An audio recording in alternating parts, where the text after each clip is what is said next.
I'm Bella and welcome to my channel.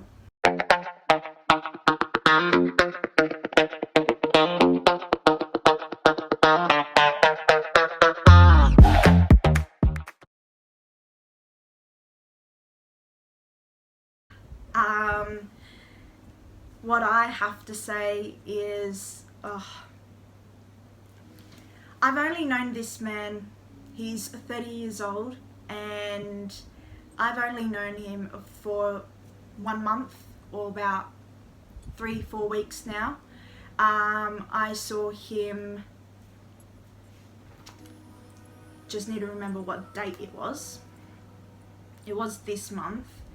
I think it was the 18th. Yes, on the 18th of October I went and saw Oliver Tree, as I think the week before that I only just discovered him, and I won't really get into the nitty and gritty. If you want to know how I did discover him, please don't hesitate to message me, and I'm so happy to talk about it. I don't think it's appropriate for YouTube's rules, if I can say. But this man, he is a god when it comes to artistry. I'm being serious here. He is a god. If you can see behind me, for all 3 of his albums, he does 3 different characters. And I think that is absolutely brilliant artistry when it comes from just one man who has been doing this since I think his early 20s. He was supposed to have an album. It did come out eventually, but in 2020, he was supposed to have his album out, but it got delayed because of COVID. Promotions had to be delayed. The tours had to be delayed. Things like that, and wasn't really happy for his fans weren't very happy. I would suggest he wasn't very happy. He literally put blood, sweat and tears into this. That one was called Ugly is Beautiful, as you can see from Turbo right there. I've got to say Turbo's my favourite. I don't know, I relate a lot to Turbo. There are other things that I relate to with Cornelius and Shawnee Bravo. But with Turbo, I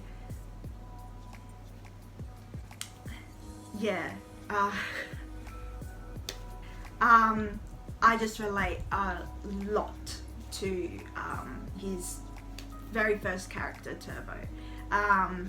He was a meme. People thought of, I think they still do. Please take this with a grain of salt. But when in his Turbo days, he was considered like a meme god in the Vine era. Yes. There's something wrong with Blake! There's something wrong with Blake! What happened? What happened? You gotta understand there's something wrong with Blake! So yeah, he does brilliant storytelling with all 3 of his characters. With 3 of his albums, he has Ugly is Beautiful with Turbo. His second album was Cowboy Tears, Shawnee Bravo.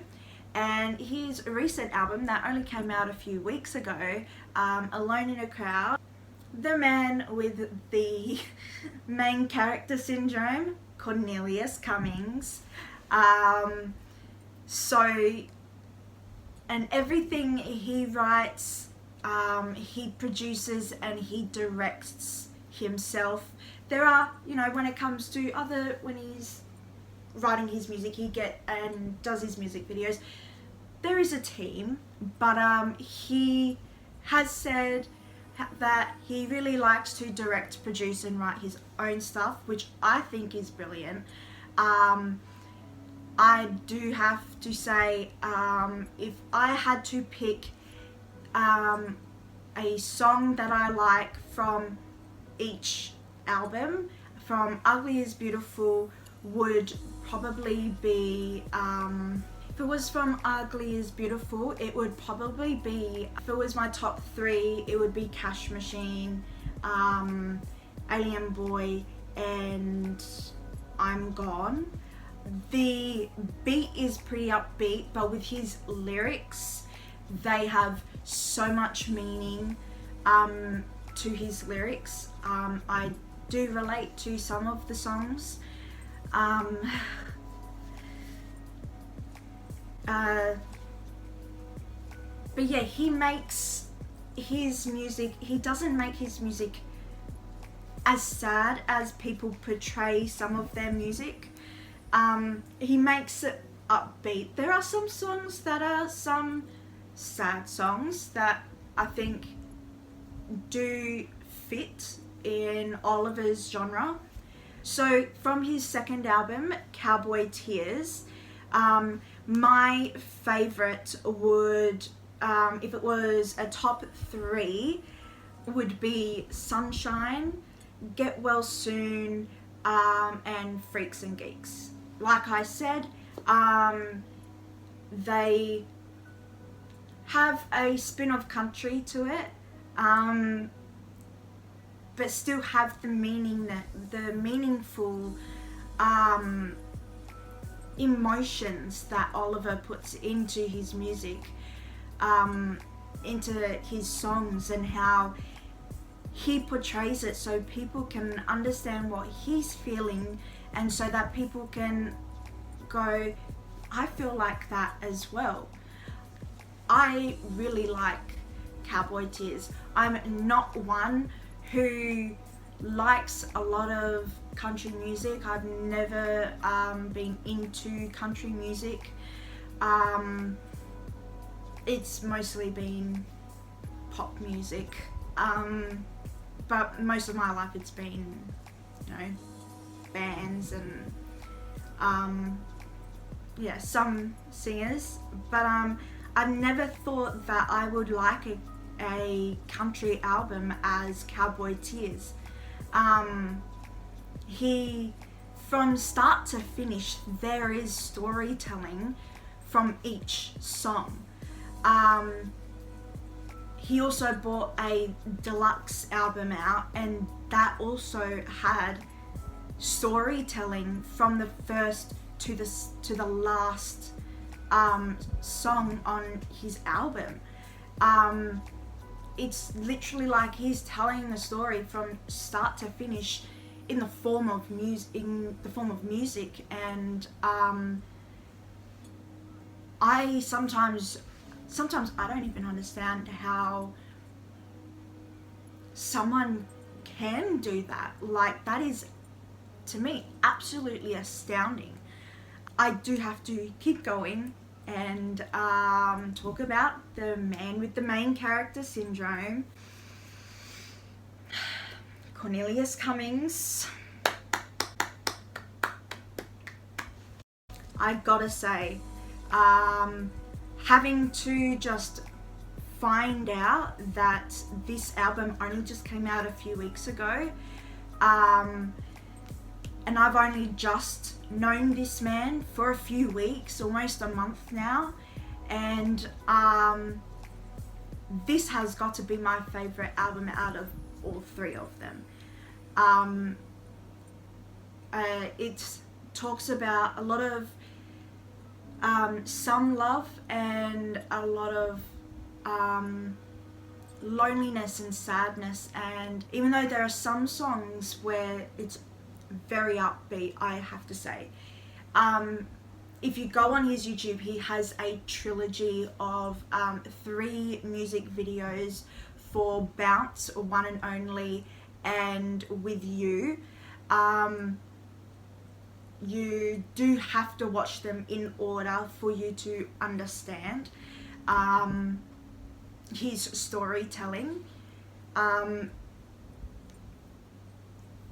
Yeah, he doesn't even do his music videos in America as such.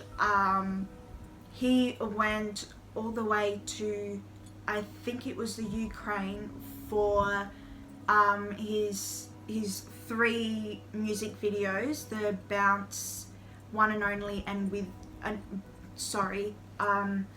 Bounce With You and One and Only. He has written, directed and produced all that himself, which I think is astounding. He talks about the buildings in the music video and how different they are and how sort of interesting they are. And I've got to agree, they are very, very interesting. But I do have to say, with his album, Alone in a Crowd, my favorites, my top 3 favorites would probably be Bounce. I won't get into much about that song. If you have heard it, you know about it. Star is a very particular song that I very enjoy, as it talks about not even saying the word, but how proud that someone is doing in terms of healing and going on some journey and instead of just saying the word proud, his whole song is just him saying, I'm proud of you. And so that sort of makes me really happy on the inside with my healing journey,